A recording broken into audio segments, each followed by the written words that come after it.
Welcome to Revenge of the Drive-In, the podcast where Jim and Patrick watch and discuss a drive-in double feature. We'll be watching 2 movies each episode from a variety of genres, including blaxploitation, slashers, late-night comedies, erotic thrillers, giallos, spaghetti westerns, etc., and discussing what makes a good drive-in film. We look forward to having you. I'm one of your hosts, Patrick, and I'm joined by... Jim. All right, Jim, so we've got 2 movies here. We've got Child's Play from 1988, directed by Tom Holland, and Spider Baby from either 1967 or 68. I've seen both. I've also seen 64, which seems just wildly off.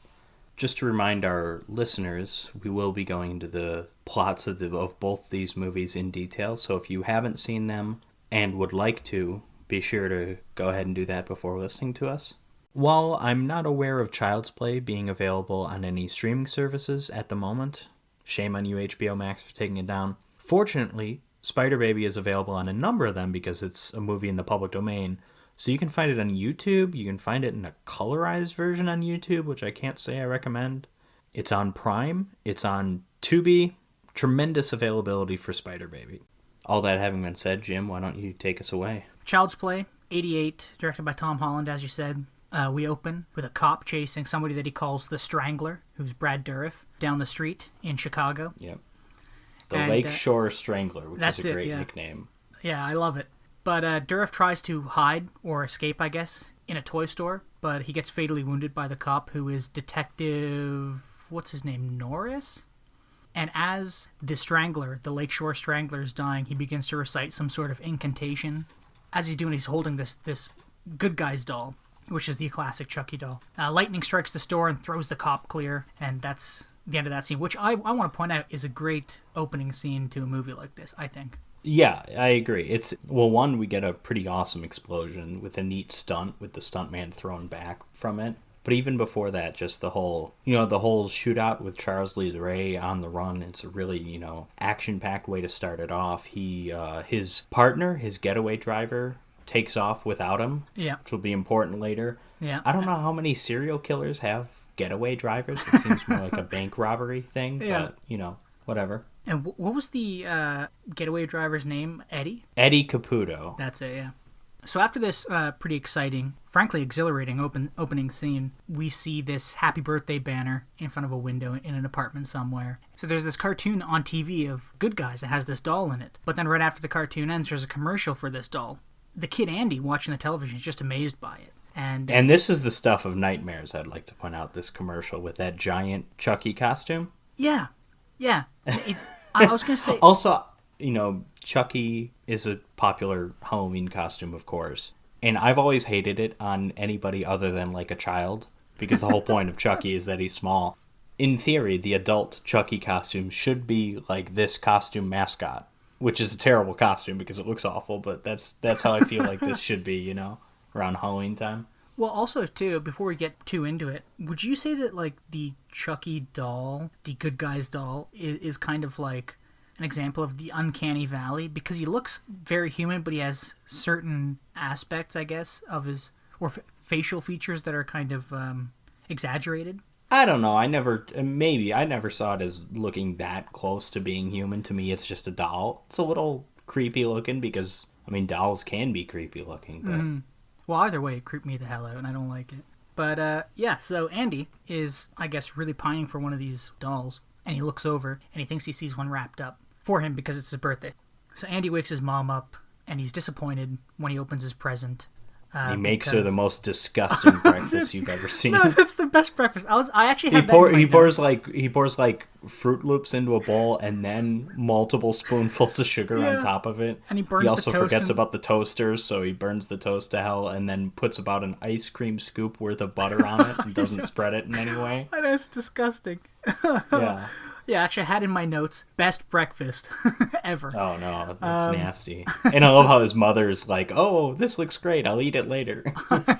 No, yeah. But, so he wakes his mom up, and she takes him into the living room, and he's a little depressed because when he opens his present, it's not a good guy's Chucky doll, it's a toolbox from the show or something. Yeah, it's a utility set for the good guy doll, but he doesn't have the good guy doll yet. Yeah. I would also like to point out this movie takes place in Chicago, a city that I'm very familiar with, living about 70 miles north of. I mean, this is probably true of any city, but especially in Chicago. This apartment, this is a single mother. There's no way in hell. You know what I mean? I mean, yeah. A couple shots we see of it from the street, it reminds me of some of the buildings on Lakeshore Drive. I don't think that's actually where they shot it, but either way, gorgeous apartment building. It's an old building. We know that from the elevator. But there is no way in hell a single mother working just at some department store could afford to live Exactly, yeah. Yeah, actually, I was thinking that throughout the whole movie, to be honest, but I completely forgot about it until you brought it up. But And they also never, I don't believe they ever mentioned why she's a single mother. They don't mention the father in any way, do they? No, I don't think so. I think kind she of has like a that. They photograph don't need of him on to. the wall somewhere. Oh, do you? Okay. Yeah. I don't remember that. I only saw it when Maggie was in the apartment. Anyways, yeah, I'd have to go back. But anyways, luckily for Andy's mom, who's named Karen, at this department store that she works at, her friend spied a bum in the alley with one of these dolls for sale. So Yep, it's a previously opened box Yes. because the box has some, in the words of Alan Partridge, there's some superficial damage to the box. But just like the chocolate oranges, but yeah, so he tries to sell it for $50 and they negotiate him down to 30, I think. Yeah. And her friend Maggie wants 10 for it or something like that, but Yeah. but Also, again, this doll. Let's talk a bit about the Chucky doll, which of course isn't a Chucky doll. This particular doll is named Chucky, but the doll itself is just, it's kind of like those bottles of Coca-Cola where they just have like names on them, it's like maybe they cycle through 8 or 9 names or however many. I was confused because I was like, is it that you can put, like, you can give the doll a name? No, 'Cause it in the comes with a commercial- name. Oh, I yeah. thought. Because in the commercial with that terrifying giant doll and then the actual doll, the terrifying giant doll was talking to the actual doll and the actual doll said its name was Oliver. So maybe you're right. Maybe it just does come with a name. And these dolls bit into the unrealistic territory, at least for 1988. They move their head independently. They can like move their head from side to side, and they say 3 sentences. They say, "Hi, I'm insert name here." Do you want to play? And they say, "I'm your friend at the end, Heidi Ho." And what's the other one they say? Do you want to play with me? Oh, is it something like that? Okay. Yeah. Yeah. What if you got a factory defect one that just said, "Hi, my name is insert name here"? You think that's an option? That'd be great. But though, like, the more I watched the doll, because the Chucky doll now in 2020 is such an iconic thing from movies that as soon as you see it in that opening shot in the toy store with Brad Dourif kind of collapsing all over them, like, those look absolutely terrifying. Yeah. So I've got to, like... Oh, and another thing I wanted to say about them, part of why they're so kind of scary looking is they're huge. We see Andy eventually when he gets it. It is basically the size of him. It's probably, if it were to stand on a platform where Andy's ankles are, it would probably be his height. These things are huge. Now, do you think they made it like that for the movie so that they could get little people into a suit and do some of the stuff? As we get further along in this movie, we will end up talking about the effects and how they accomplished them, how they accomplished making the doll move. Because I don't think anyone really thinks of this movie as like a practical effects masterpiece. I think when people think of that, they usually think of like The Fly or The Thing, movies like that. But the effects in this movie are incredible. I mean, they are as convincing as they can be with this doll. And I think there are only a few shots where it's a little person. Yeah, there are I think some, but it's 3. very few. Yeah, and they're always really quick too. Yeah, it's mostly a puppet or an animatronic, an animatronic puppet or whatever. Effects in this movie, incredible. Yeah, and I mean, I'm going to save something for the end, but it's also about how long into the movie it is until we actually see Chucky move doing his thing. And I really like that, actually. But anyways, yeah, so Karen, Andy's mom, buys Andy this doll and she brings it home to Andy and he's ecstatic. The doll calls itself Chucky and the news is on. Oh yeah, the news mentions the death of Charles Lee Ray. Yes, yeah. And then it also mentions that they're looking for Eddie Caputo. Yes. At this point, Maggie, Karen's friend, is overwatching Andy because Karen got held up at the department store working in the jewelry section. So Andy's playing with Chucky with this hammer, with this tool set that he got for his birthday, and we see the doll move his head in this very doll-like fashion to the television, to the news, while this stuff about Charles Lee Ray is on television. And more particular, Eddie Caputo, because he wants... Yes. Because he wants to know where he is. He wants his revenge. Yeah. Oh, yeah. And I guess I glossed over that. But as Brad Dourif, he's been fatally shot in this toy store, and before he collapses, he kind of yells at Detective Norris. That's his name, right? Norris? Detective... yes, Detective Mike Norris. Yes, yeah. So he yells at Detective Norris that he goes, I'm going to get you and Eddie, who, again, as we mentioned at the beginning, was his getaway driver that left him to die, essentially. And then that's when he passes out and does voodoo stuff with a doll. Yeah, so I really like this scene because, again, Maggie's watching Andy, and Maggie says, okay, Andy, it's time for bed. And Andy goes... Maggie, Chucky wants to watch the 9 o'clock news. And she's like, yeah, of course he does. So she picks Andy and Chucky up, and she like forcefully grabs this doll by its arm, and it's like yanking it around and throws them both into bed. Then as Andy is brushing his teeth and Maggie's putting dishes away, the TV comes back on and Chucky's on the couch watching it. And again, we see no movement. I love this. We see no movement. It's just that the TV's on and that Chucky's there. So Maggie again turns it off and grabs Chucky and kind of berates Andy for not listening to her and, playing pranks on her, essentially. And there's another great little scene here when, as soon as Maggie closes the bedroom door to Andy's room, Andy looks at Chucky and says, I told you she'd be mad if we watched the news, or if you watched the news. Yeah. Yeah, so after Andy goes to sleep, Maggie settled down in front of the TV. Chucky begins to run amok, essentially. We see him very briefly in the background at first. Yes, yeah, he runs away, or he runs past. And then we get a lot of POV shots, which, I mean, it's a slasher staple, but it's perfect here because it hides the doll. We don't see the doll really moving clearly until later in the movie, and that just is a nice reveal, kind of. Yes, yeah. Leaving us in suspense until then. So Chucky's running around, knocking things over and shifting chairs around and stuff. Maggie gets up because she's scared by the noises. She's attracted to this, it's like a jar of flour or sugar or something that's been knocked on the ground off the counter. Yeah. So she's in the process of cleaning it up when when she stands up and we see this hammer come into frame from this good guy's toolbox, and it smacks her in the head. And she kind of falls backwards through the window of like this 4th or 5th story apartment, and she falls out the window to her death. A couple things here. One, I love the shot with her falling. Like it looks great. I mean, it must be some stunt woman or something awesome. 2, this good guy company, they apparently sold like real hammers to kids. Yeah, I know, right? Yeah.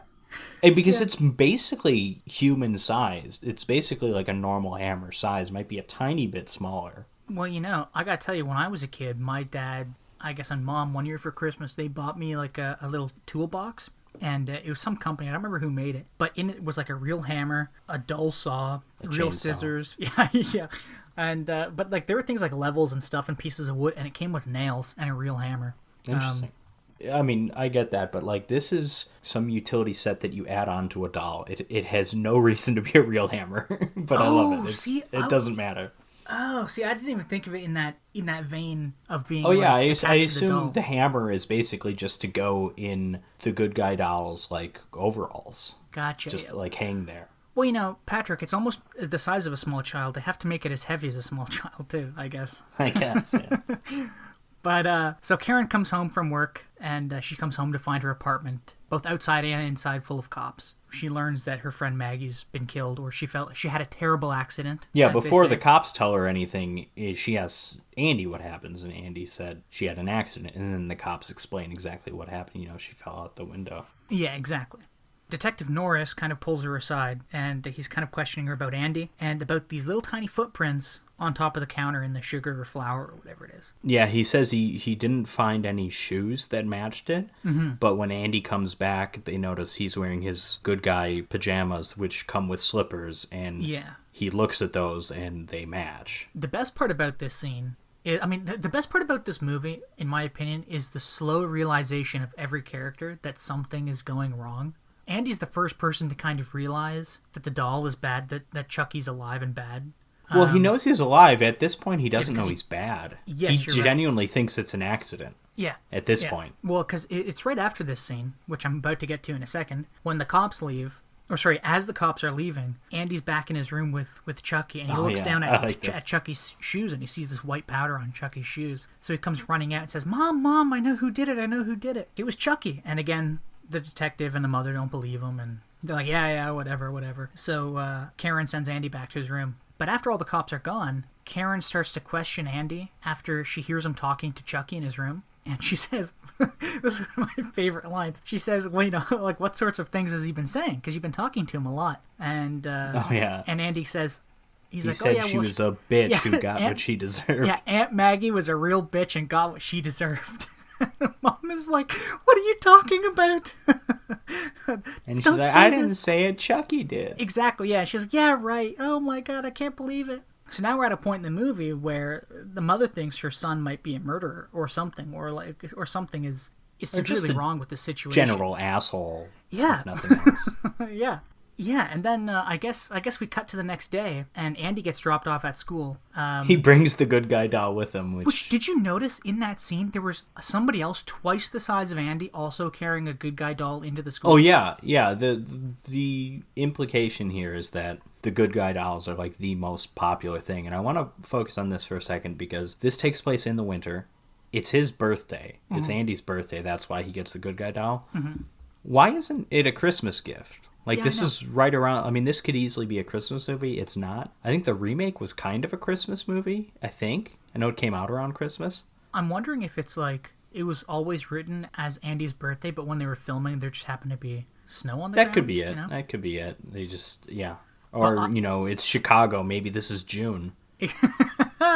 But yeah, I totally agree with you. I mean, it would have been neat to kind of be a Christmas movie. Yeah, we need more Christmas horror movies. Yeah, I mean, the ones we have are great, and they're often terrible, but that's why we love them. But so anyway, Andy gets dropped off at school with his giant doll, and as soon as his mom walks away, he sneaks back out the front door of the school with Chucky in hand, who leads him across Chicago to a rough part of town. Where... Yeah, he gets on the L and everything. Yeah, exactly. When he gets off, it's right by the L station. It's like all homeless people there and stuff. Mm-hmm. And this entire time, he's like leaning into Chucky to like hear what he has to say. We don't hear Chucky say anything, and I just like how that's done really well. Yeah, I like that too. And it's again, creepy stuff. It's also so like minimalistic. Like you didn't have to do anything with that scene other than have Andy lean in, and that was great.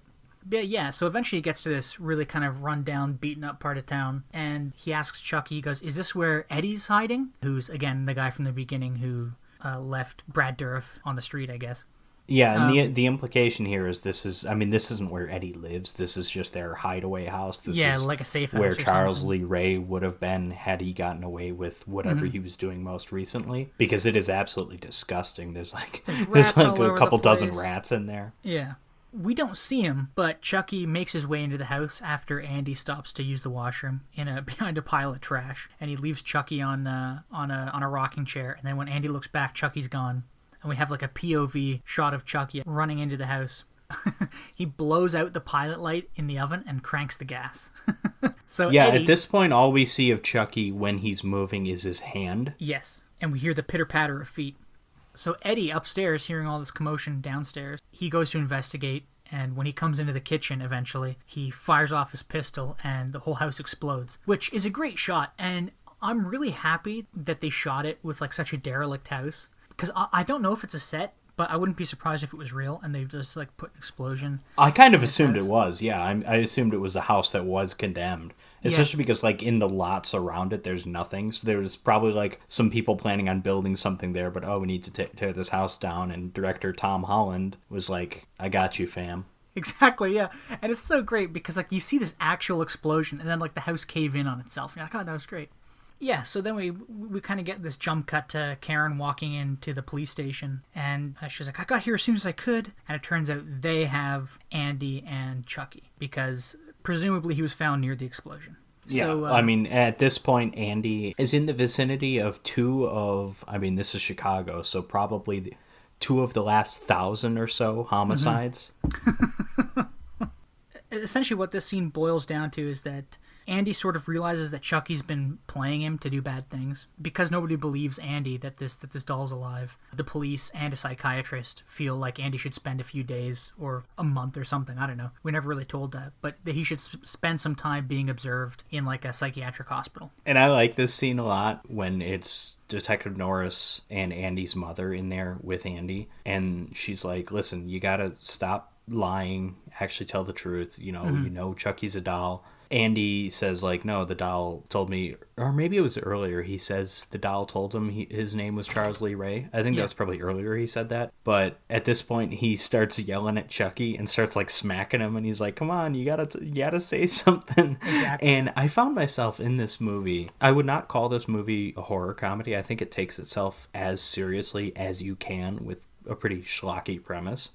But I did find myself just chuckling a lot on this most recent watch because, I don't know, there's just something about a kid just smacking up a doll. And there were other scenes where I was laughing even more, but I don't know. This series eventually got very, very comedic. This one's pretty serious, but it's a killer doll. Like, there's going to be inherently some funny things about it, you know? But there are definitely like some funny lines, like a little later on when those old people are in the elevator with the Chucky doll when he's going back to the apartment.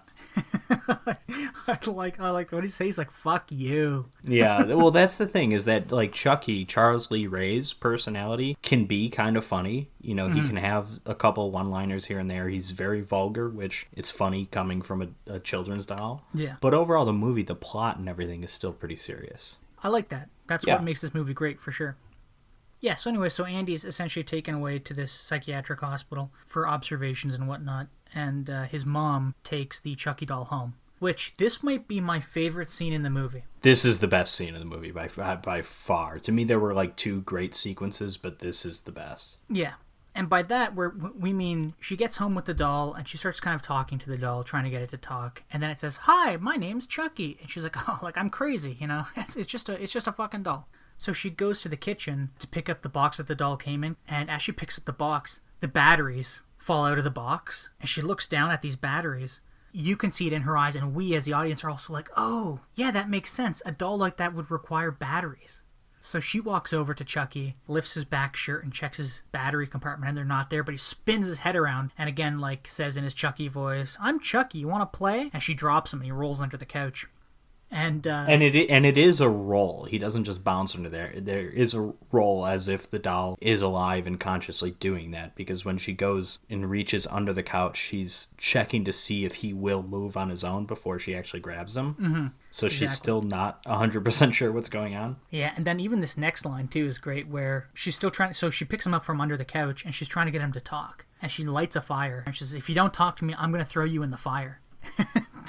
And then the real Brad Dourif voice comes out, the Charles Lee Ray voice comes out, and he goes, "You dumb, stupid bitch, slut, whore," whatever. He starts beating the shit out of her, and his whole face changes. Yeah, this entire scene is fantastic. The reveal of the Brad Dourif voice in the doll is fantastic. And first of all, we haven't talked about this, but Brad Dourif's voice, I mean, it's kind of naturally intimidating. I really like Brad Dourif as an actor. I think he's a great character actor. A lot of people might really, at this point now, only be familiar with him from Lord of the Rings because he's... Is it Wormtongue? Yeah, Grima Wormtongue. Something. Yeah. I mean, he's that. He was an Academy Award nominee for supporting actor for One Flew Over the Cuckoo's Nest. He's probably best known for the Child's Play movies especially because he stuck with that series throughout all of the sequels. Oh, did he really? Up until the remake. He's the MVP because as those movies keep getting more ridiculous, he's still 100% committed to it, which is pretty great. Brad Dourif yelling is frightening itself. He's got a really, really intense yell. He's a pretty intense actor overall. If you've seen The Exorcist 3, he's incredible in that. And most of his scenes, he's just screaming. It's great. But yeah, he's such a fun, perfect voice for this doll because it completely doesn't match the look of the doll normally. It goes with the scary faces he makes when he's, in scenes like this. But it's also it's an intimidating voice. Yeah, it's all around a great performance by Brad Dourif. And also, we didn't point out, but even, what's his name? The kid who plays Andy. is also pretty decent in the movie too. I don't think he's... Oh yeah, Alex Vincent, who That's I it, don't yeah. know if he did a whole lot other than, I mean, he's in Child's Play 2, and they brought him back for Cult of Chucky. They made two Chucky movies in the 2010s. I think Cult of Chucky was the Netflix one. He's in that. I don't know what he did between Child's Play 2 and that, but again, it's neat to see somebody stick by the series for as long as he did. And that really, as a whole, is what the Child's Play series was kind of all about, at least before the remake.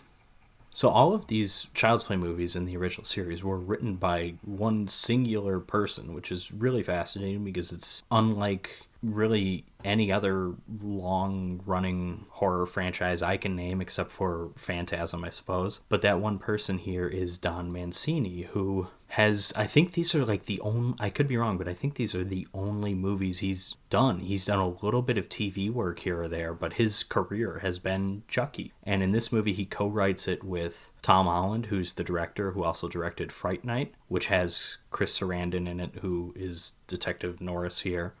And their other co-writer, I think, was John Lafia, who I think directed Child's Play 2, but I'm not certain of that.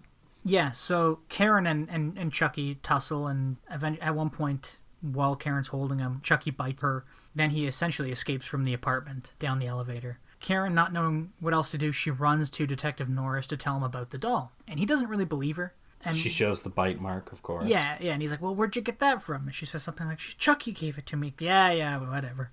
But she wants to go talk to this bum that she bought the doll off of in like this alleyway behind her department store. And Detective Norris says, you can't go down there this time of night. That's not safe. But she goes down anyways. And I would like to point out where she's traversing through in Chicago is absolutely not a bad part of town. It's like right on the river. Like that stuff's like super wealthy there and everything.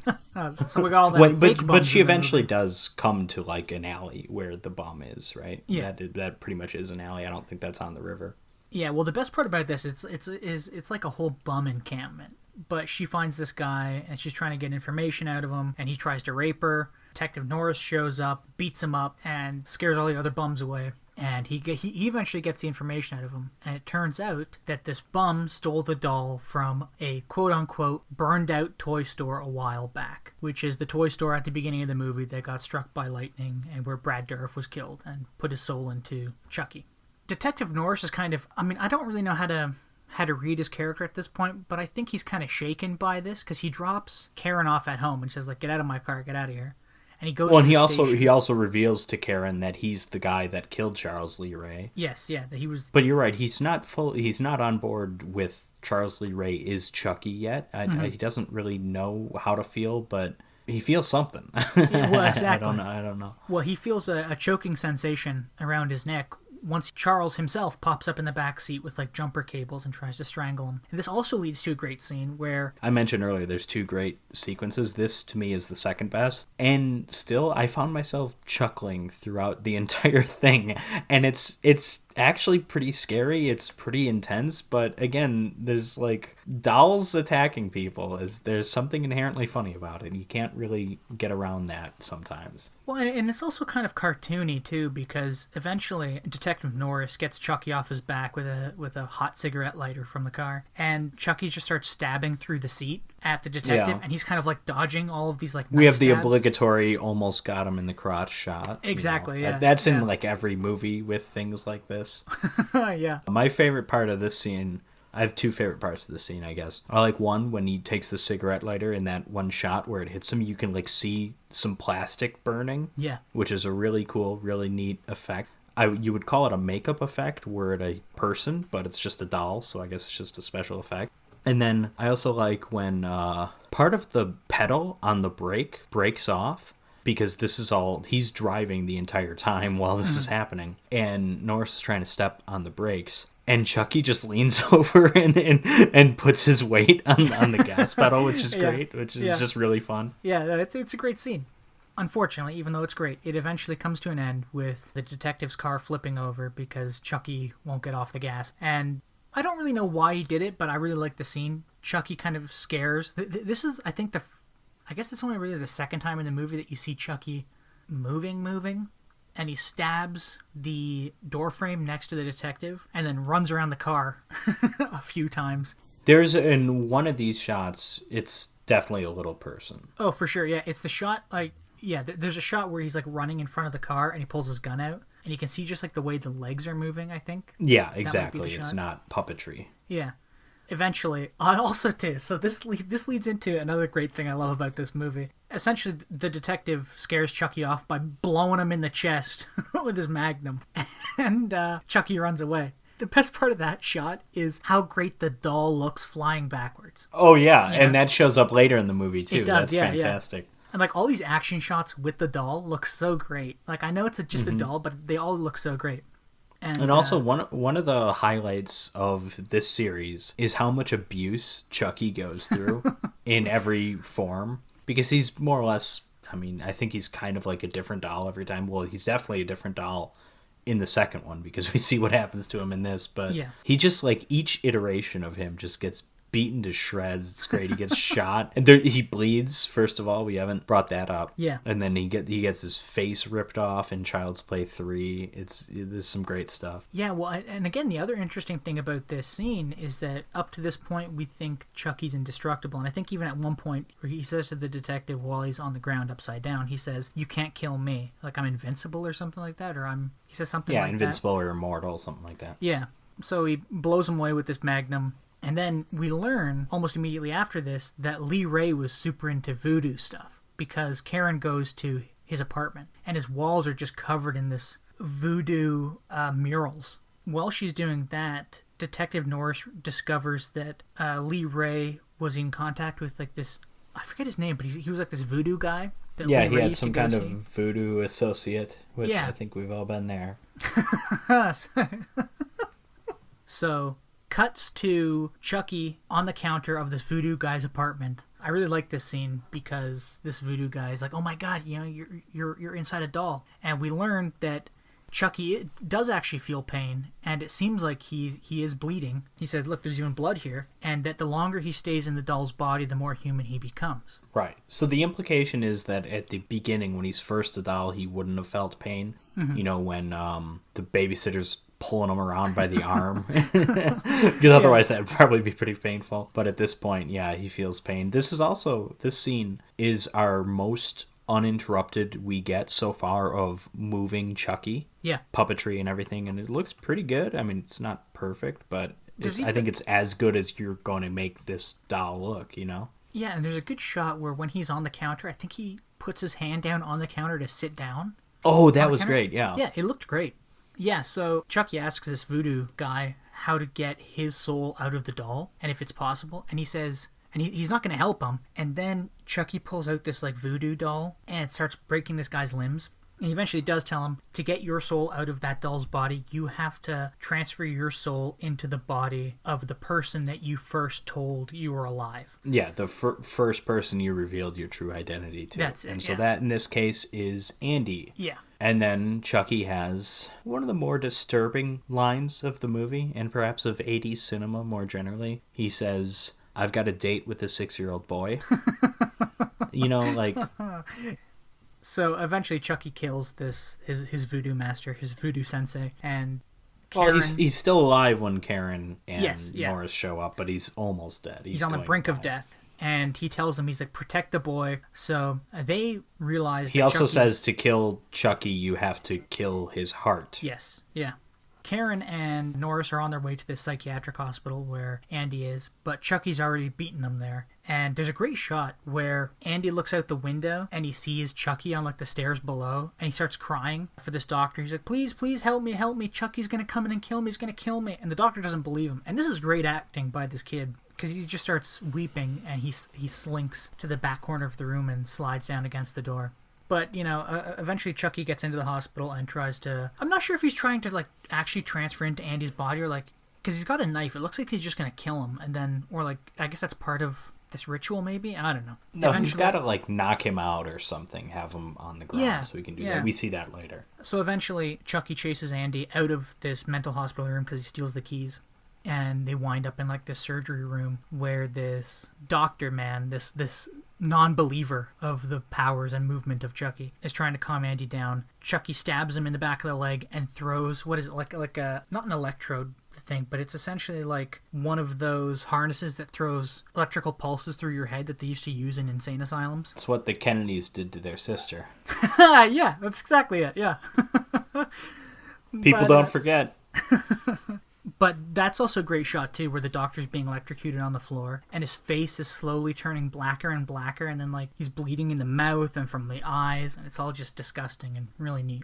But I guess while that's going on, Andy escapes, and Chucky escapes, and when Karen and Detective Norris show up, Karen was apparently talking to a little girl, and she's like, Chucky apparently was here. Andy's not, though, but I've always told him if anything's wrong, if anything happens, go straight home, and there's a key under the mat so he can get in. So, Andy runs back to the apartment. Chucky's in hot pursuit, comes down the fireplace, and starts essentially terrorizing Andy until... This scene had me really wondering. I guess I was wondering earlier, but I confess I have no idea how fireplaces work in apartment buildings. Well, yeah, Does everybody share the same chimney? That doesn't seem possible. I don't know. Be different chimneys, right? I guess so, but how many frickin' chimneys are in this building? I know, and again, this is a really nice apartment for a single mother. Oh, absolutely, yeah. In Chicago. It's huge and gorgeous, with a fireplace, come on. And old, because the elevator is the classic, like, inside, like, the hallways and the elevator and stuff that reminded me of that building in Blade Runner. Yeah. But it's like this elevator where it's not enclosed. It can see the elevator shaft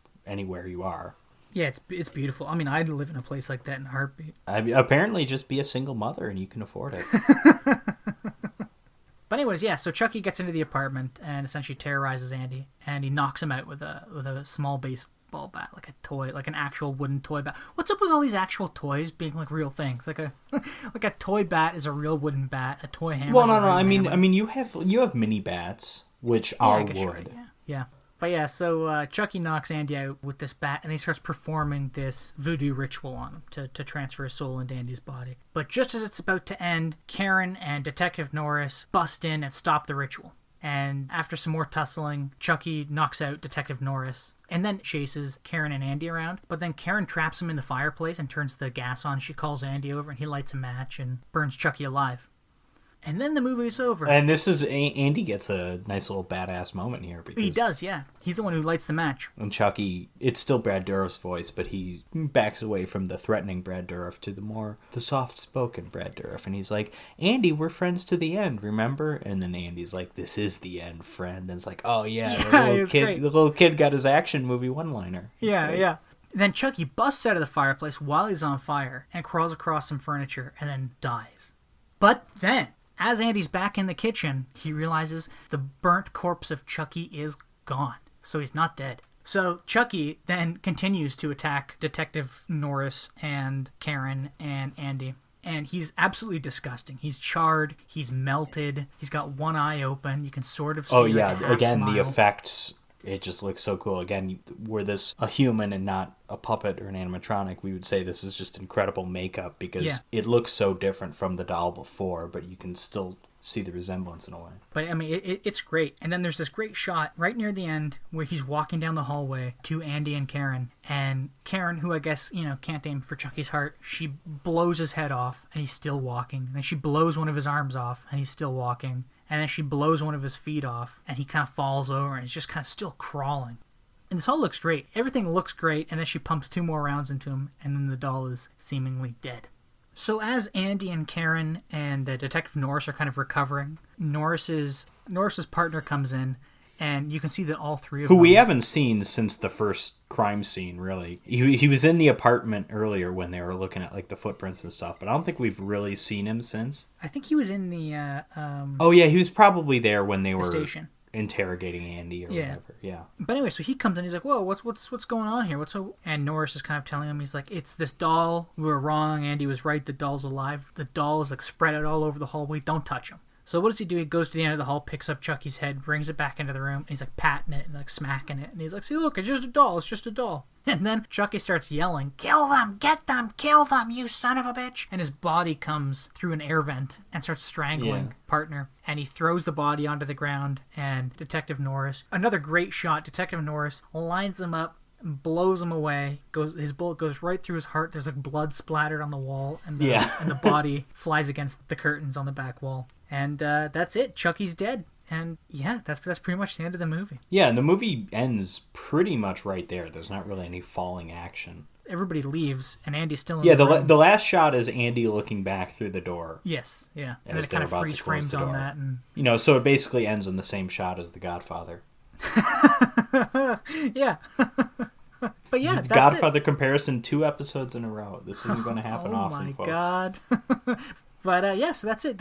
I thoroughly enjoyed it. I think I kind of know your take on it, but I want to hear it anyways. What'd you think of Chucky, Patrick? Well, yeah, no, Child's Play is great. I mean, Child's Play is very, very good. I think it's not quite great. I don't have it, in my top tier of slasher movies. It's firmly in that second tier. It's the best slasher movie we watched so far, with its competition being the original Friday the 13th, Shocker, and Killer Workout.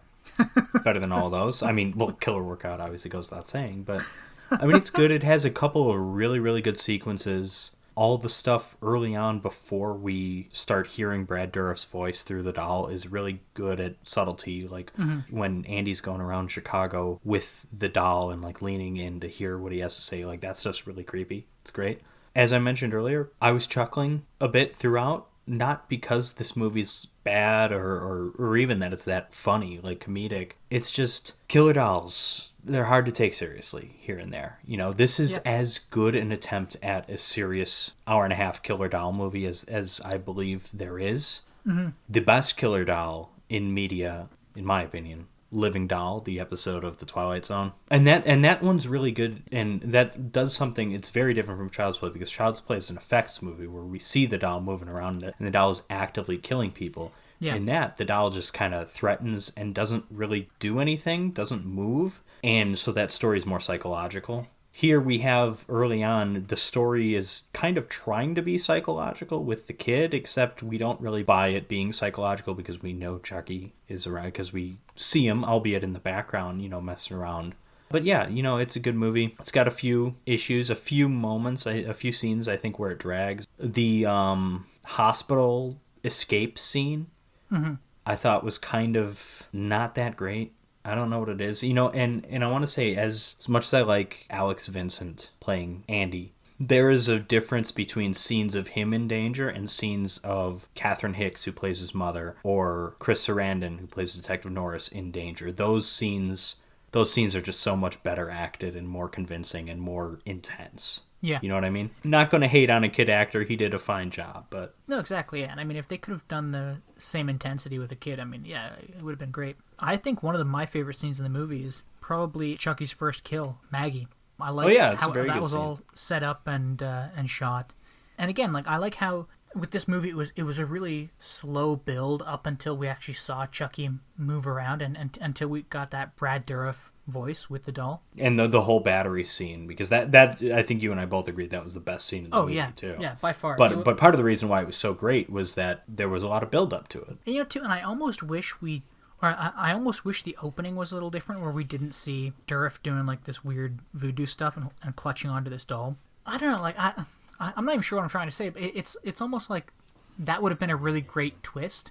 That battery scene would have been a really if we didn't twist. know there was some kind of voodoo thing going into it. Yeah. Because even though we don't know exactly what the whole chant is, we know there's something going on. I see what you mean. I don't know. I don't know if that would be better or if it wouldn't make much of a difference. I'm not sure. Because you and I both agreed the opening scene is really exciting.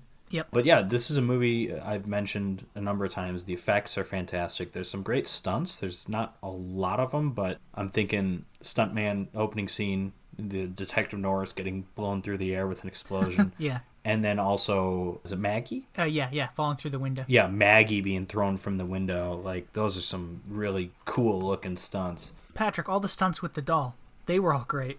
Everyone. They are. I just don't know if you can call them stunts if you're just throwing a doll around. Exactly. Yeah. But no, I thoroughly enjoyed this movie. I also another scene I didn't like so much, not to be negative on a movie that I did like, but the whole Norris's partner coming in and just messing around with the doll. Like, I get it, you want like the doll to keep coming back. You can do that without the guy there. You don't need him, and that you don't need that drawn out of a false ending. Yeah, I agree. Plus that partner, he has like some line after they blow the doll up. Norris is like, "Now do you believe me?" And he's like, "Yeah, but who's gonna believe my neck or something?" And it's like, what? Yeah, What is he's that like, "Who's line? gonna believe me?" He removes his hand from his neck, and there's like a big Yeah. And it's like, why are we giving this guy one of the last, like the penultimate line of the movie, pretty much? And it's like this, I don't know. I just very minor complaint because this is a very good movie. Yeah, I mean, I'm going to agree with you on that minor complaint. My only other complaint I would have about it is the scene where Karen goes to talk to the bum about where he got the doll from. I mean, like, I don't know. There's just something it almost didn't need to, like, the scene, the way it played out almost didn't need to happen like that. Like, she could have just approached him with Detective Norris. I mean, because there's really no reason why they went separately. Other than her being a headstrong mother, you know? And then she almost gets raped, and then Norris comes in like the uber good guy, and he's like, stop it, you crazy bum. Get out of here, and I'm going to kick you in the nuts, and now tell me what I want to know. And that's my only other complaint. I mean, other than that, I love Child's Play. I think it's a great movie. So that's Child's Play, the first of many in a series. And now we've got a solid one-off movie called Spider Baby, though there is an off Broadway musical version of this, believe it or not. Wait. Okay, so this movie comes out in 1967/68. Mm-hmm. It is classic drive-in exploitation type stuff. It's a horror comedy. It's pretty freaking shocking for when it came out, I would think. There's implied rape, implied cannibalism, implied incest, or almost incest. Oh, no. Incest is explicitly said. well, yeah, they're all inbred, but I'm talking about with the... Anyways, we'll get into this. But yeah, so this movie is... Oh, I see what you're saying. Okay, yes, yeah. Yeah, this movie it's something else. This is a pretty unique movie. Since this is the less popular of the two that we're doing this time, and since I know you hadn't seen this before, I want to start off with Jim. Initial thoughts on Spider Baby? Well, I don't know how to say... You know, I'll say it like this. I was interested and intrigued by it. I don't really know if I liked it, but it's definitely a different movie. And I know that it's supposed to be a horror comedy, and I get the horror, and I get what's supposed to be funny. Let's put it that way. Okay, there was one scene that was very funny for me that we'll get to, but... Well, I mean, yeah, there's definitely a few scenes I kind of chuckled at, but I think I was just put off by a lot of the familial stuff and this weird kind of backstory to the family. Okay. And just the way everybody acted. It was just, I don't know, it put me on edge or something.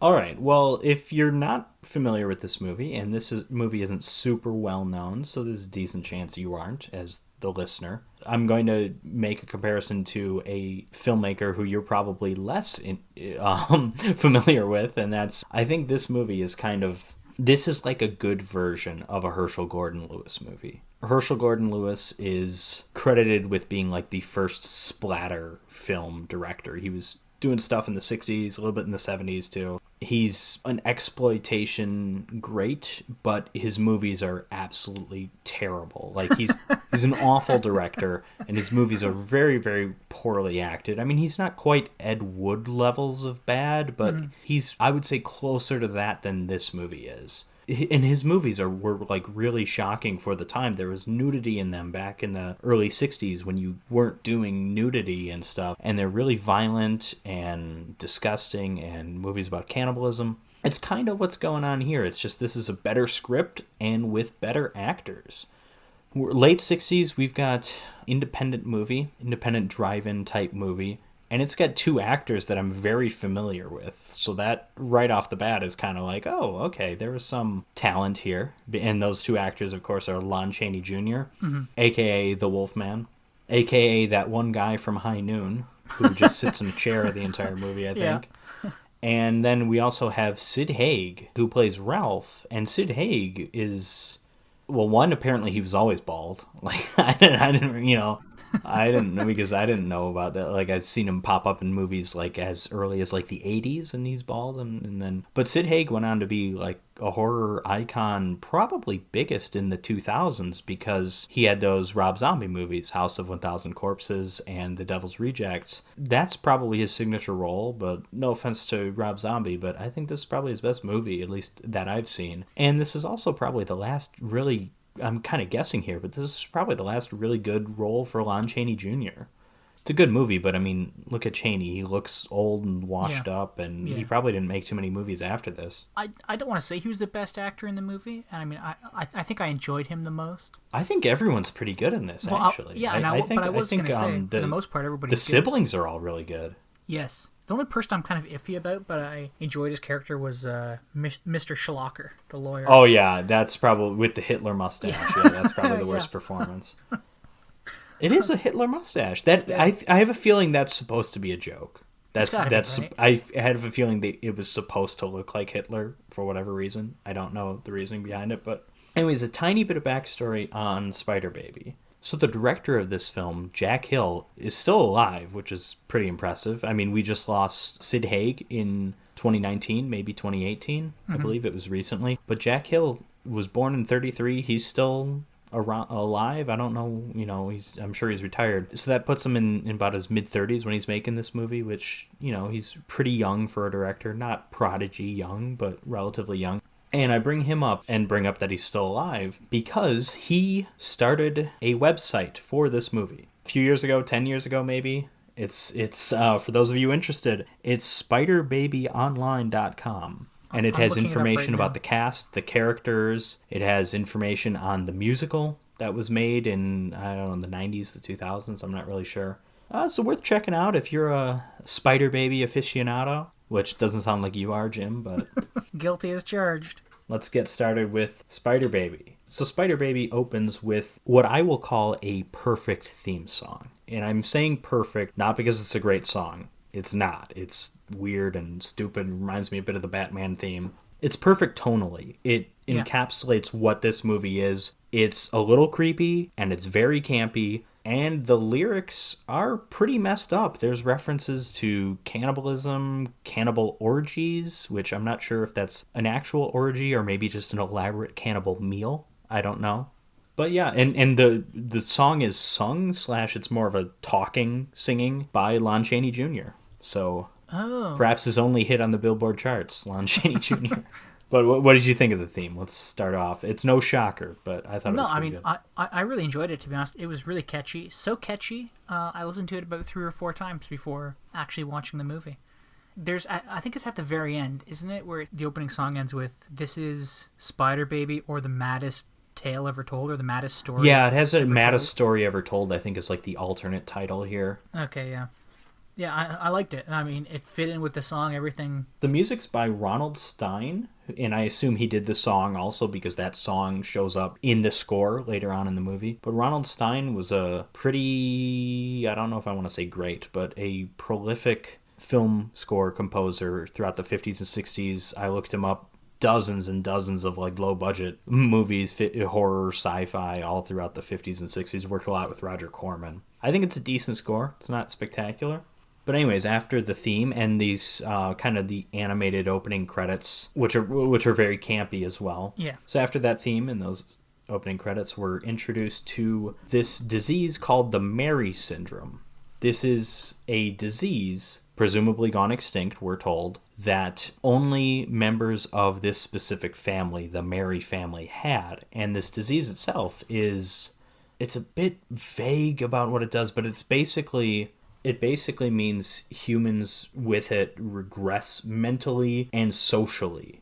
Mm-hmm. And we see it kind of represented at different stages with the 3 siblings, but it basically makes them sociopathic or psychopathic. It makes them cannibals, and it makes Ralph mute, and he's basically just the mental faculties of like a child, but a very large child, a large intimidating child. When we're learning about this disease, at first I thought, because I have written down on my notes, like Benjamin Button. When it's explained to us, we're told that it makes you regress mentally and physically until you become essentially an animal or something. I understand why they open it with this, but we actually see the disease better explained once we meet the characters, I think, than the actual explanation, I would say. Yeah, absolutely.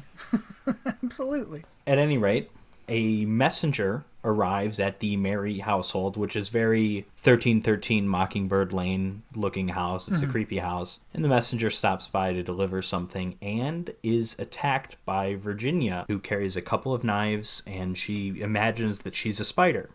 and she attacks him. She cuts off his ear.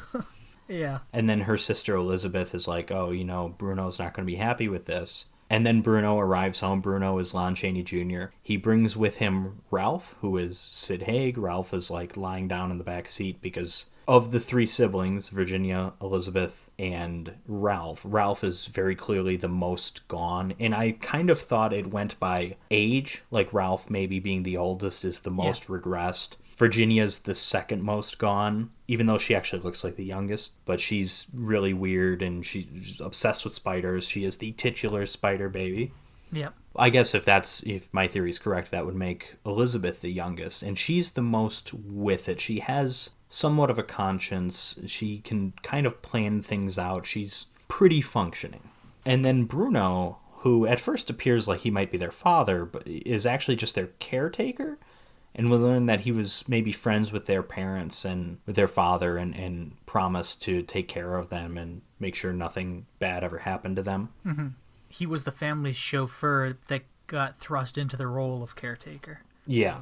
So when Bruno sees that the messenger's been killed, other than being disappointed in Virginia, he's disappointed in Elizabeth for letting it happen because she was supposed to be in charge. Bruno tells Virginia that she can't play Spider anymore, which is the game that she plays when she stabs people with knives. Yeah. we see later she also ties them up, in a web type thing. So there's a lot of aspects to this game of Spider here. Yeah, it's actually a little confusing, to be honest, when we see it later, and I'm like, I know the outcome, but I don't know how this game is played. I don't understand. Well, it seems to have a couple variations on it, It's like you're playing basketball, but you can also play 1-on-1, you can play 2-on-2, you can play a game of 21, which is different in Canada and the United States, by the way. I learned that.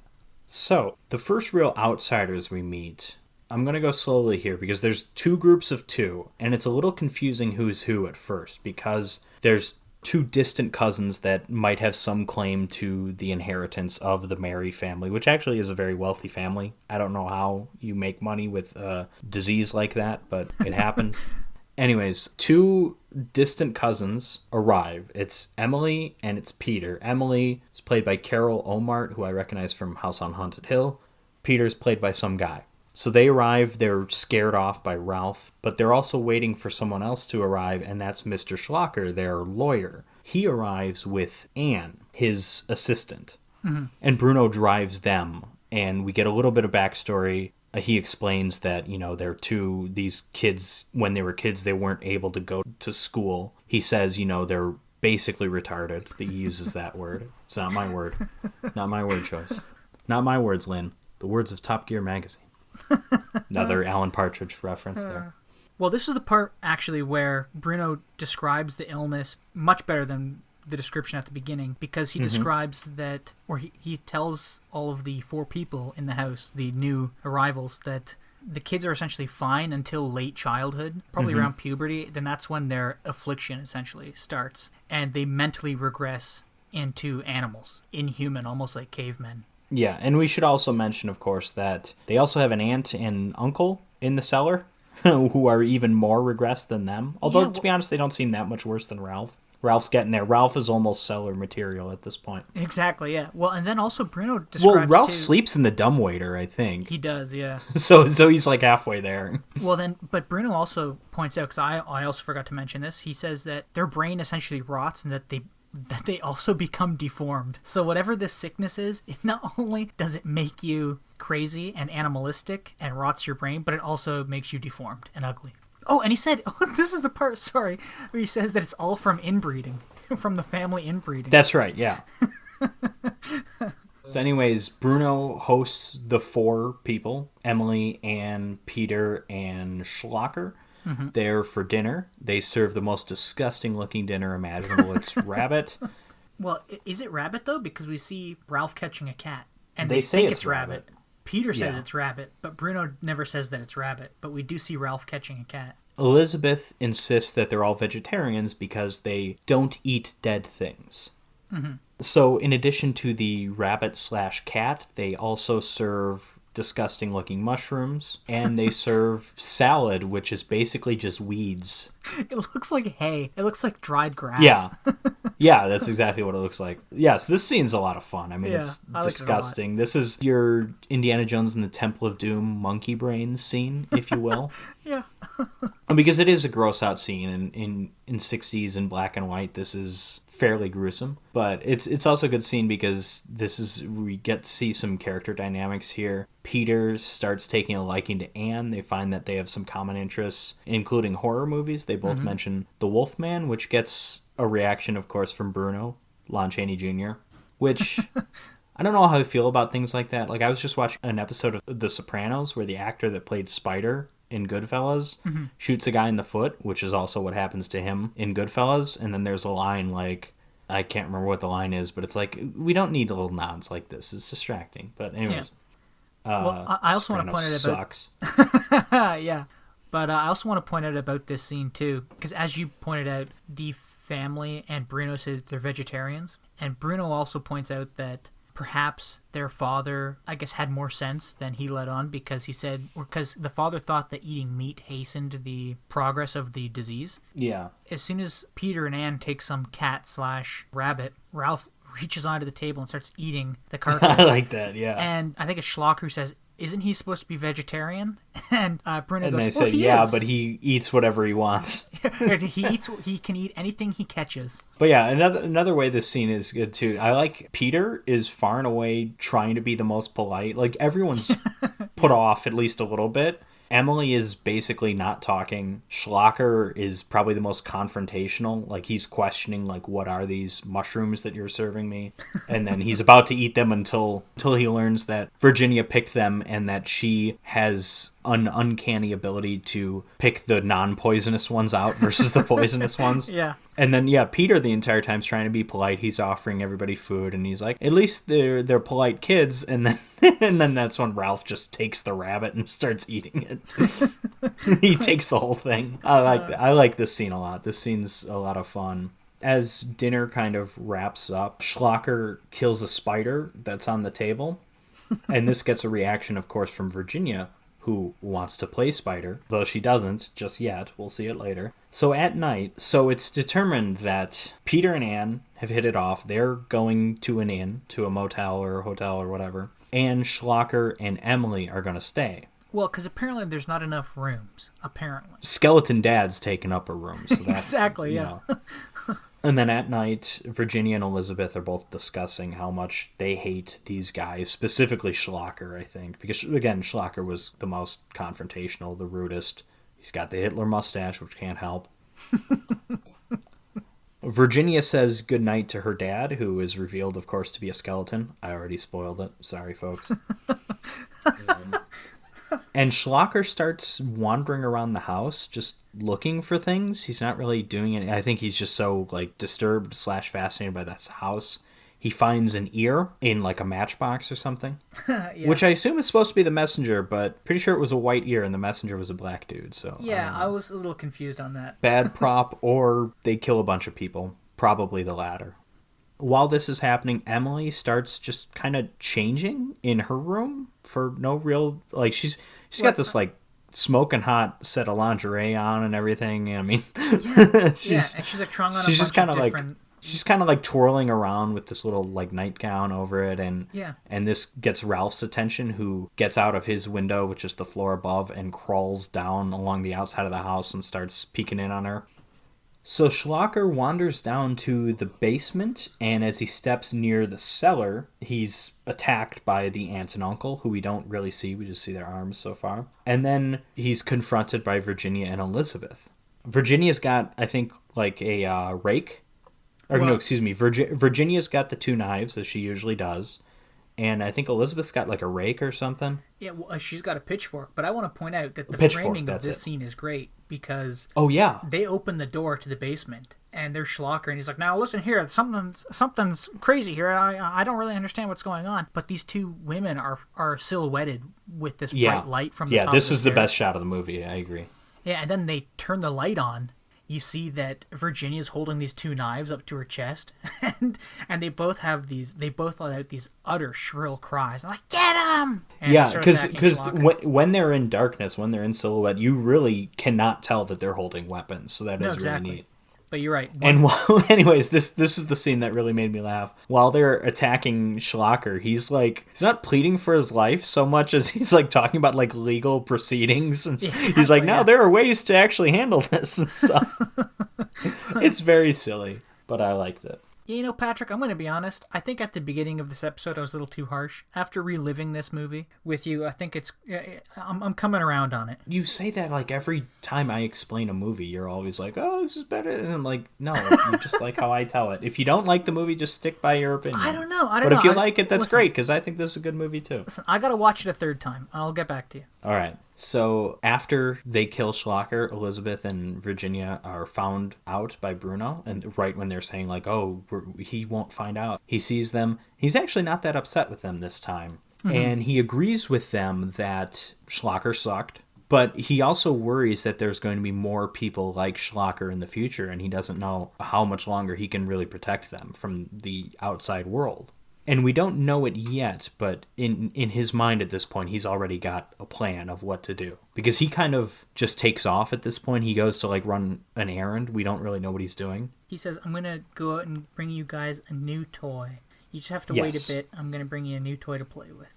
Right after Bruno leaves, this is when Emily hears something and she goes and looks at her window and it's Ralph still hanging upside down. She screams and she runs out, and as she runs out of her room, that's when she notices Virginia and Elizabeth disposing of Schlocker's body. So she takes off and she's running from the house with Virginia and Elizabeth in pursuit with their weapons. And but she's it's not in lingerie and like she's in the kind of the pretty risque looking for the 60s for sure.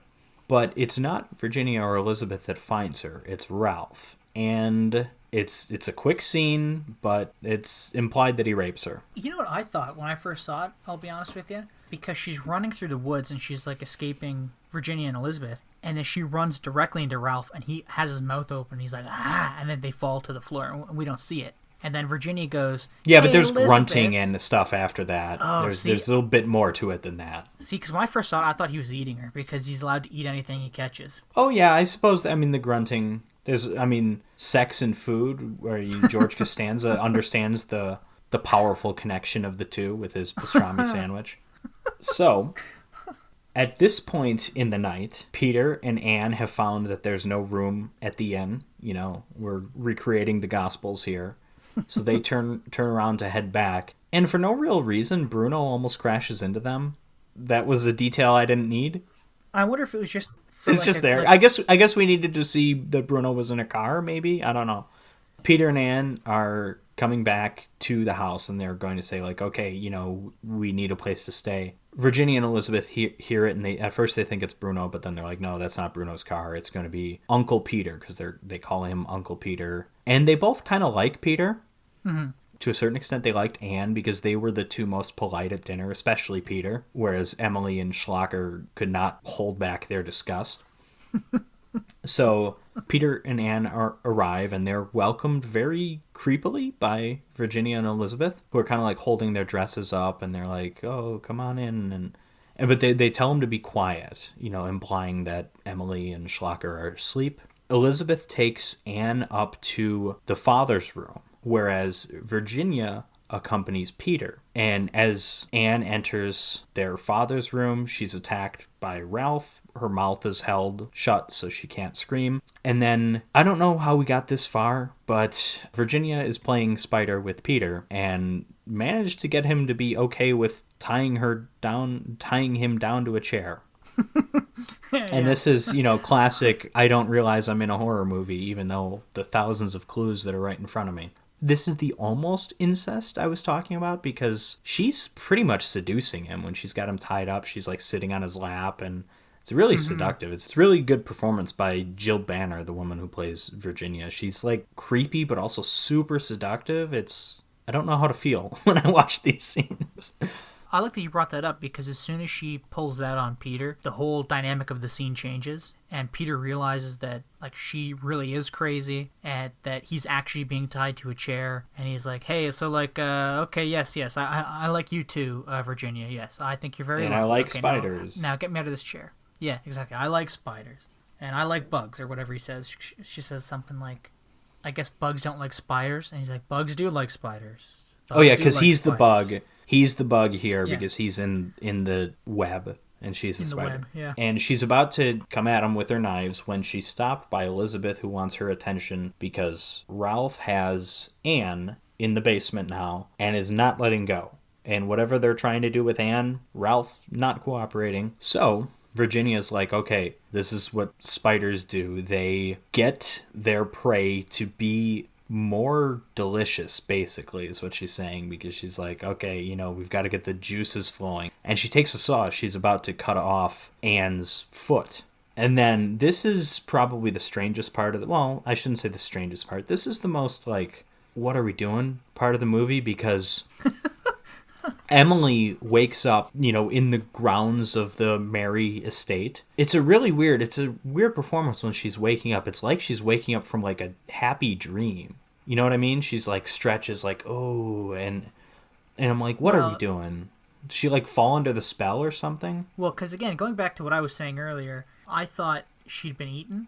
And I don't know if that's the way you're supposed to take that, but again, that's certainly how I took it. So seeing her pop back up, I was like, oh my god, she's still alive. But at this point, we know she was raped. At this point. Yeah, but she sits up and she goes, ooh, Ralph. And you're like, oh, she got it good, I guess. And you're like, oh, did she enjoy that? What was that scene?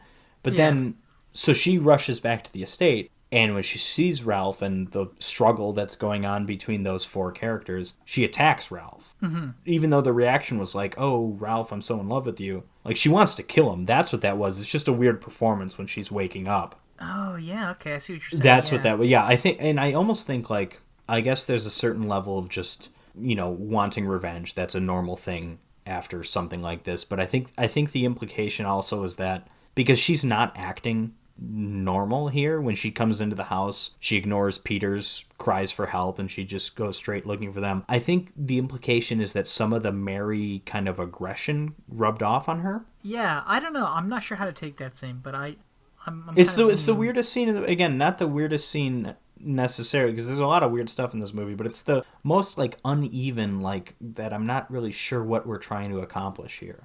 Yeah. But I think she just wants revenge. I think that's what's going on. So anyways, she attacks Ralph. She ends up falling into the cellar where the aunt and uncle are, and she's attacked. And presumably eaten. Right. And then this is when Bruno comes in, and Bruno's got his big thing of dynamite. But at this point, Anne has gotten free, so Anne and Peter escape, and Bruno's here with his dynamite, and he's telling Virginia and Elizabeth, now this is a new toy. What's going to happen is there's going to be a big boom and like a bright light or something, and they're really excited. And then, so Peter and Anne are running. They're outside now. And this is also inside. We get our first real true glimpses of the aunts and uncle, and one of their faces is like completely covered in hair. And it's just whatever. And then Bruno just kind of detonates the dynamite, and that's it, at least for now. That's kind of the end of this story. But then we go back to kind of the opening scene where we were being read the Mary syndrome details on, and it's revealed to be Peter reading this book on rare diseases, and he says, like, okay, so that was the Mary syndrome. It died off with this family, and he reminds us that he's a distant relative, so it didn't carry on with him. And then he mentions that he and Anne are now married, and they have a child. The girl, who's maybe about 10 or so, 10, 12, she goes outside and starts staring at the camera, which is kind of unsettling. And then she walks like up this little hill, and we see what she's staring at, and it's a spider. And then it's classic the end, and then a question mark pops up. Mm-hmm. So that's Spider Baby. Your thoughts? Yeah, I'm going to even backtrack further on what I said halfway through us talking again. This is the best movie I've ever seen. You've convinced me. No. I'm backtracking again to my original statement because you made me realize how confused I was by a lot of stuff. It's definitely an interesting movie. Did I enjoy it? I guess I did. But it was neat. I liked a lot of the scenes. I definitely found some of the comedic parts funny. I mean, especially, like, my favorite scene was the whole dinner scene. Oh, that scene's great. I thought the funniest scene to me was when Schlocker was being killed. Yeah, yeah, it was great. Yeah, but then, I mean, like, even, like, for horror elements, the part where Virginia and Elizabeth are on the stairs and then he flicks the light on and you see that they're holding weapons, that was great. The house, like the set itself, it was kind of schlocky, like it was kind of jokey. Like it looked kind of like... Well, I mentioned the Munsters house. Well, yeah. I almost want to say it looked like a stage production, like what a spooky house should look like on the inside, like full of cobwebs and dust and dirt and grime. Well, yeah, I mean, it's just classic, like, haunted house imagery. Yeah. I mean, the house isn't actually, the house is not actually haunted, but that's kind of what it looks like. Just super run down. It's got rats. It's got spiders. Owls. Lots of spiders. It's got tarantulas. Oh, the owl scene. That scene was great. The owl scene was great because that was when Schlocker was just kind of wandering around the house and he comes into this room and there's like an owl like mounted on the wall. And then all of a sudden it moves its head and starts making noise. And it's just like great because it does look like it's like a stuffed owl there. Yeah. Going back to your original question, I think I enjoyed watching the movie, but did I enjoy the movie? I don't know. I certainly enjoyed parts of it, but it was certainly interesting. I think I'll leave it at that for me. Okay. I like this movie. I like this movie a good deal. I think it's effectively funny in parts. It's not like laugh out loud, like a joke a minute type thing. Humor's different than that. The humor is very silly at times. The Schlocker death scene, what he's saying is pretty darn funny. But, it's good. And the movie it makes you feel uncomfortable throughout basically the entirety. And that is just the story itself, because there's some disturbing stuff going on. All the more disturbing back in 1968, I'm sure. Mm-hmm. The performances, too. I mean, Sid Haig as Ralph is completely believable. Oh, you don't think for 1 second that guy's acting. He just comes off as this, like, weirdo. He's almost like an animal. He's got these big bulbous eyes and a bald head and... Sid Haig's kind of a weird-looking guy to begin with, to be perfectly honest, so this is kind of a great role for him. Yeah, his is probably my favorite performance, even though I think all three of the siblings are great. And really, I think I mentioned that scene with Carol Olmert as Emily, where it's like, what the hell is she doing? This is really weirdly acted. And then, Schlocker's, it's not a great performance as Schlocker. Everyone else, I think, is really strong. Mm-hmm. The guy playing Peter's pretty good. Yeah. Virginia is creepy as hell. She's eating bugs throughout the movie.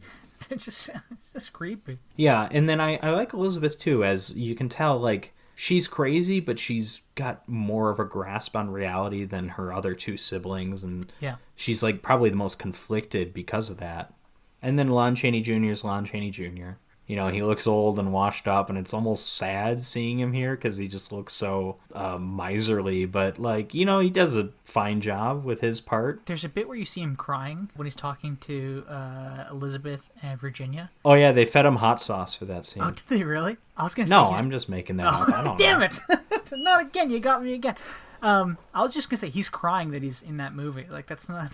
He's no. Just like, where's my career gone? The dude was in The Indestructible Man. So that was Child's Play and Spider Baby. Which of the two, Jim, did you prefer? Well, if it's not super obvious by my comments, I preferred Child's Play, but Spider Baby was definitely an interesting watch. How about you, Patrick? Yeah, this is a virtual tie for me. Again, this is more like a Frankenstein audition situation where, and in this case, I don't like either of these movies nearly as much as those two movies, but, it's a virtual tie for these guys. So I'm going to go with Spider Baby, just kind of on the grounds of, I haven't really seen other movies like this. I mentioned the Herschel Gordon Lewis movies, and sure, but this is a competent Herschel Gordon Lewis movie, and I've never seen one of those. And then with the Child's Play, there's other Child's Play movies, some of which are actually pretty good. So, because there's the uniqueness isn't there. Mm-hmm. And that's not the movie's fault, of course. But if I have to make a decision on which one I preferred watching, that's why I'm going with Spider Baby. Fair choice.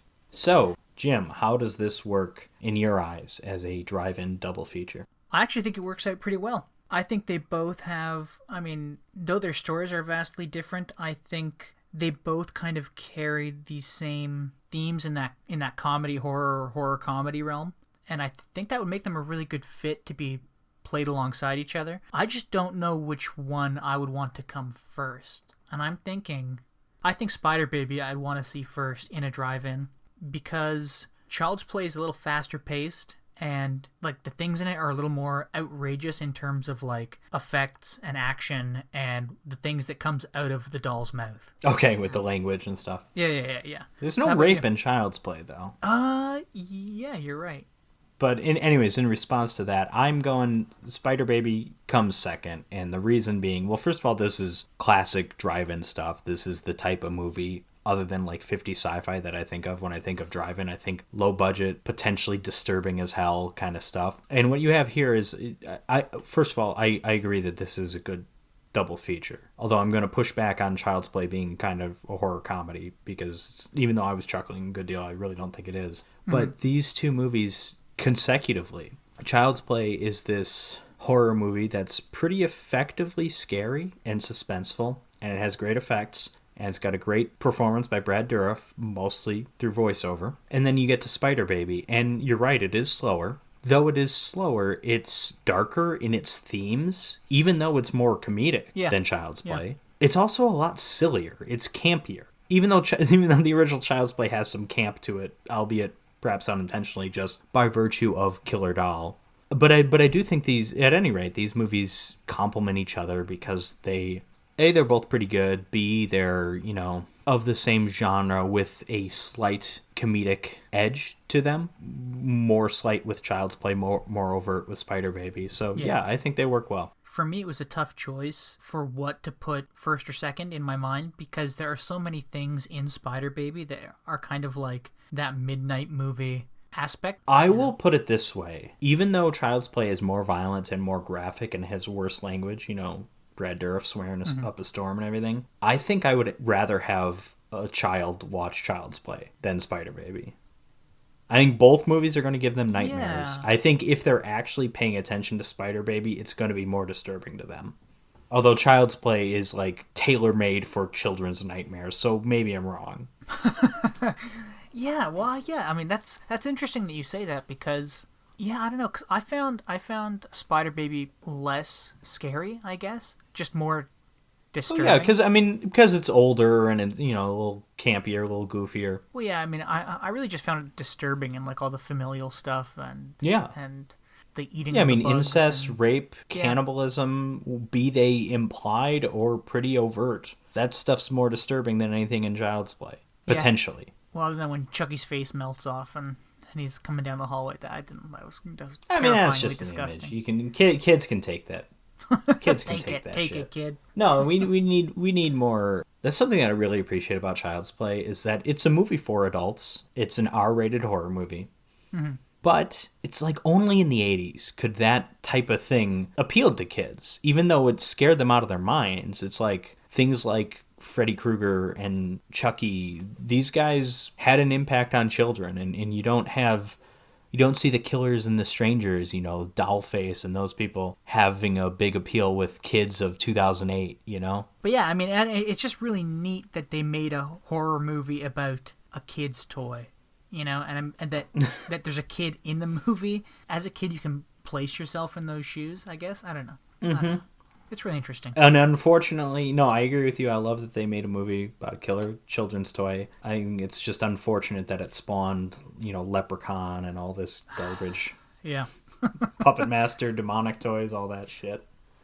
So, folks, thanks for joining us this time around. Be sure to tune in next time as we talk about two movies, both with the word silent coincidentally in the title. And here's where I'm being completely honest, completely transparent. You live and die by the random number generator sometimes, but sometimes you just want to sneak a Christmas movie in there. So we are doing Silent Hill and Silent Night, Deadly Night. The Christmas... I don't know how many pairs of quotation marks you need around the word classic for that one, but I'll say classic. Yeah. Oh, yeah, I'll agree with you, I guess. So please join us next time for... This is our silent movie episode, I guess.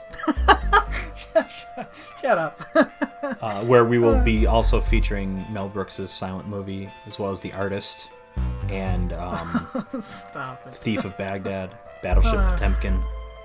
So anyways, Silent Hill and Silent Night, Deadly Night, one of the most controversial films ever made, and that one actually you don't need quotation marks around. That movie was legitimately controversial. I don't know how much you know about that, Jim, but I'm sure we'll talk about it next time. I'm sure we will, yeah. And until then, be sure to follow us on Twitter for any updates.